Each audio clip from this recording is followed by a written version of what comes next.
राधे राधे। ओम नमो भगवते वासुदेवाय। गुरु कृपा ही केवलम।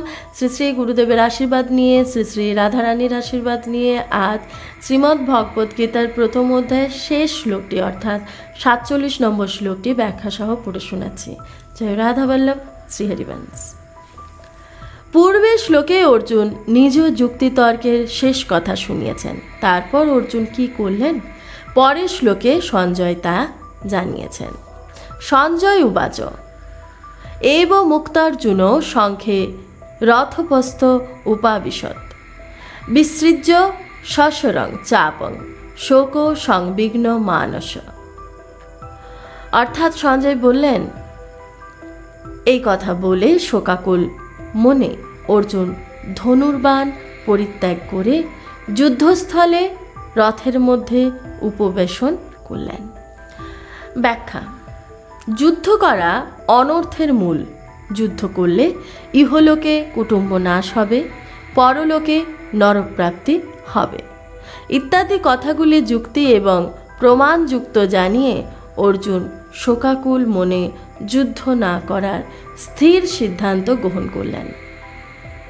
যে যুদ্ধক্ষেত্রে তিনি ধনুক হাতে উৎসাহের সঙ্গে এসেছিলেন সেইখানেই তিনি বাম হস্তে গাণ্ডীব ধনুক এবং দক্ষিণ হস্তে তীরটিকে নিচে রেখে রথের মধ্যে যে স্থান হতে তিনি দুই পক্ষের সৈন্যদলকে নিরীক্ষণ করেছিলেন সেখানেই শোকাকুল হয়ে বসে পড়লেন। অর্জুনের এইরূপ শোকাকুল হওয়ার প্রধান কারণ হল ভীষ্ম এবং দ্রোণের সামনে রথ সংস্থাপন করে ভগবানের অর্জুনকে কুরু বংশীয়দের দেখতে বলা। তাদের দেখে অর্জুনের সুপ্ত মোহ জাগ্রত হয়। মোহ জাগ্রত হওয়ায় অর্জুন বলেছিলেন, যুদ্ধে আমার আত্মীয়গণের মৃত্যু হবে। আত্মীয়দের মৃত্যু বড়ই দুঃখজনক। দুর্যোধন প্রভৃতি লোভবশত এই দুঃখের দিকে দৃষ্টিপাত করছেন না, কিন্তু যুদ্ধের যে কি ভয়ঙ্কর পরিণাম হবে সেই কথা চিন্তা করে আমাদের এই পাপ থেকে নিবৃত্ত হওয়া উচিত। আমরা যে রাজ্য এবং সুখের আশায় কুলক্ষয় করার জন্য রণভূমিতে উপস্থিত হয়েছি এটি আমাদের মস্ত বড় ভুল। সুতরাং যুদ্ধ না করা অবস্থায়, অস্ত্ররহিত অবস্থায় সামনে উপস্থিত যোদ্ধাগণ যদি আমাকে হত্যা করেন তাহলে তা আমার পক্ষে হিতকারক হবে। অন্তরে এইরূপ মোহ উপস্থিত হলে অর্জুন যুদ্ধে বিরত হওয়ায় তথা নিজ মৃত্যুতেও মঙ্গল দেখলেন এবং শেষে মোহবশত ধনুর্বাণ ত্যাগ করে দিয়ে বিষাদমগ্ন হয়ে উপবেশন করলেন। মোহ মমতারই কুপরিণাম হলো এই যে অর্জুন ধনুর্বাণ নিয়ে যুদ্ধের জন্য প্রস্তুত হয়েছিলেন। সেই অর্জুনই ধনুক ত্যাগ করে অত্যন্ত শোকাকুল হয়ে পড়লেন। এইভাবে ভগবান এই নাম উচ্চারণ ব্রহ্মবিদ্যা যোগশাস্ত্রময় শ্রীমদ্ ভগবত গীতা উপনিষদ রূপ শ্রীকৃষ্ণ সংবাদে অর্জুন বিষাদ যোগ নামক এই প্রথম অধ্যায় সম্পূর্ণ হল। প্রতিটি অধ্যায়ের সমাপ্তিতে মহর্ষি বেদব্যাস যে পুষ্পিকা লিখেছেন তাতে ভগবদ্গীতার বিশেষ মাহাত্ম্য এবং প্রভাব প্রকট হয়েছে। ওং তৎসৎ এই তিনটি সচিদানন্দ ঘন পরমাত্মার পবিত্র নাম, যা জীব মাত্রই কল্যাণকারী। এটি উচ্চারণ করলে জীব পরমাত্মার সম্মুখীন হয় এবং এর দ্বারা শাস্ত্রবিহিত কর্তব্য কর্মের অঙ্গ বৈগুণ দূর হয়। সুতরাং গীতার অধ্যায় পাঠ করার সময় শ্লোক, পদ এবং অক্ষরগুলির উচ্চারণে যে সকল ভ্রান্তি হয় তার পরিমার্জন করার জন্য এবং সংসার থেকে সম্বন্ধ বিচ্ছেদ করে ভগবত সম্বন্ধ অনুভব করার জন্য প্রত্যেক অধ্যায়ের সমাপ্তিতে ওং তৎসৎ উচ্চারণ করা হয়েছে। প্রত্যেক অধ্যায়ের শেষে মহর্ষি বেদ ব্যাসেরও ওম উচ্চারণের অর্থ এই যে আমার রচনার অঙ্গ বৈগুণ যেন দূর হয়। তৎ উচ্চারণের অর্থ আমার রচনা ভগবত প্রীত্যর্থে যেন হয়, এবং সৎ উচ্চারণের অর্থ আমার রচনা সৎ অর্থাৎ অবিনাশী ফল প্রদান স্বরূপ যেন হয়। ইতি। ব্যাস আমার এইটুকুই প্রয়োজন।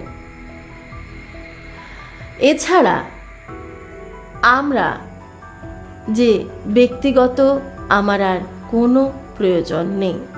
যিনি শ্রীমৎ অর্থাৎ সর্বশোভা সম্পন্ন এবং যাতে সমস্ত ঐশ্বর্য, ধর্ম, যশ ইত্যাদি জ্ঞান ও বৈরাগ্য এই 6টি ভগ নিত্য বিদ্যমান থাকে, সেই ভগবানের মুখ নিঃসৃত হওয়ার জন্য এটিকে শ্রীমৎ ভগবত বলা হয়েছে।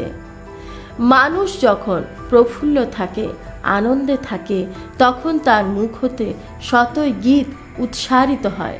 ভগবানও এটি আনন্দ সহকারে গীত করেছেন, তাই এর নাম গীতা। সংস্কৃত ব্যাকরণ অনুসারে যদিও এটির গীতম নাম হওয়া উচিত ছিল, কিন্তু উপনিষদের স্বরূপ হওয়ায় এটি স্ত্রীলিঙ্গ শব্দ গীতায় প্রয়োগ করা হয়েছে। এটিকে সম্পূর্ণ উপনিষদের সার তত্ত্ব নিহিত রয়েছে এবং এটি স্বয়ং ভগবত বাণী হওয়ায় উপনিষদ স্বরূপ, তাই এটিকে উপনিষদও বলা হয়। বর্ণ, আশ্রম, সম্প্রদায় ইত্যাদির দিকে দৃষ্টি না রেখে প্রাণী মাত্রই কল্যাণকারী সর্বশ্রেষ্ঠ বিদ্যা হওয়ায় এটির নাম ব্রহ্মবিদ্যা। এই ব্রহ্মবিদ্যা স্বরূপ গীতার কর্মযোগ, জ্ঞানযোগ, ধ্যানযোগ, ভক্তিযোগ ইত্যাদি যোগ সাধনের শিক্ষাদান করা হয়েছে, যাতে সাধকদের পরমাত্মার সঙ্গে নিজ নিত্য সম্বন্ধ অনুভূত হয়। সেই জন্য একে যোগ শাস্ত্র বলা হয়েছে। গীতা সাক্ষাৎ পুরুষোত্তম ভগবান শ্রীকৃষ্ণ ও ভক্তপ্রবর অর্জুনের কথোপকথন। অর্জুন নিঃসংকোচে প্রশ্ন করেছেন এবং ভগবান উদারভাবে উত্তর দিয়েছেন। দুজনেরই ভাব এতে পরিস্ফুট হয়েছে। সুতরাং দুজনের নামেই এই গীতা শাস্ত্রের বিশেষ মহিমা হওয়াতে এটি শ্রীকৃষ্ণ অর্জুন সংবাদ নামেও উল্লেখিত রয়েছে। প্রথম অধ্যায়ে অর্জুন বিষাদের বর্ণনা আছে। এই বিষাদও ভগবান অথবা সাধু সঙ্গ পেয়ে গেলে সংসারের বৈরাগ্য উৎপন্ন হয় আর কল্যাণকারী হয়ে যায়। দুর্যোধন ইত্যাদিরও বিষাদ জন্মেছিল, কিন্তু তারা ভগবানের বিমুখ হওয়ায় তাদের বিষাদ যোগ হয়নি। কেবল অর্জুনেরই বিষাদই ভগবতমুখী হওয়ায় তা যোগ হয়েছে।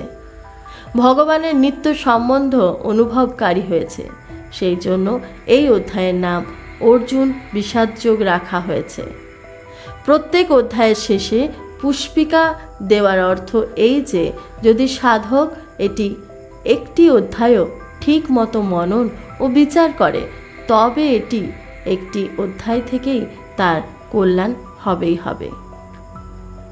গীতার পুষ্পিকাতে ব্রহ্মবিদ্যায়াম, যোগশাস্ত্রে এবং কৃষ্ণ অর্জুন সংবাদে এই 3টি পদে এক বচন ব্যবহৃত হয়েছে, কিন্তু শ্রীমদ্ ভগবত গীতাসু এবং উপনিষদসু এই 2টি পদে বহু বচন ব্যবহৃত হয়েছে।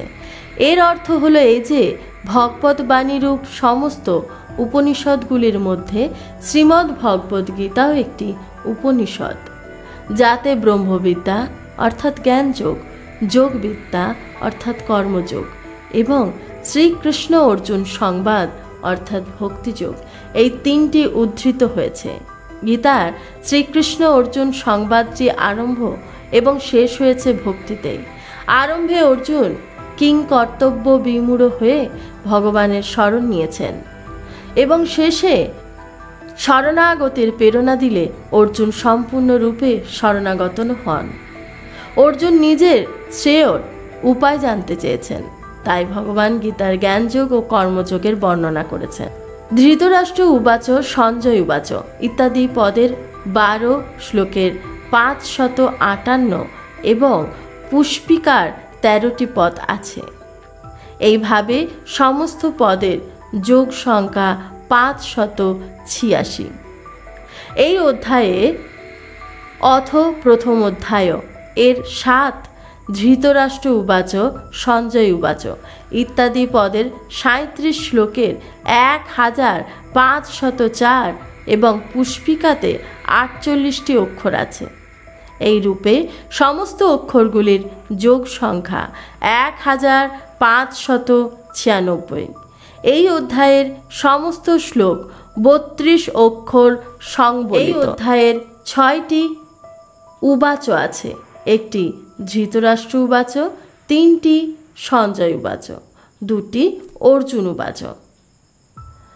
এই অধ্যায়ের 47টি শ্লোকের মধ্যে পঞ্চম এবং 33তম শ্লোকের প্রথম পংক্তি এবং 43তম শ্লোকের তৃতীয় পংক্তিতে র গণ যুক্ত হওয়ায় র বিপুলা, 25তম শ্লোকের প্রথম পংক্তিতে ও নবম শ্লোকের দ্বিতীয় পংক্তিতে ন গণ প্রযুক্ত হওয়া ন বিপুলা সংজ্ঞাযুক্ত ছন্দ রয়েছে।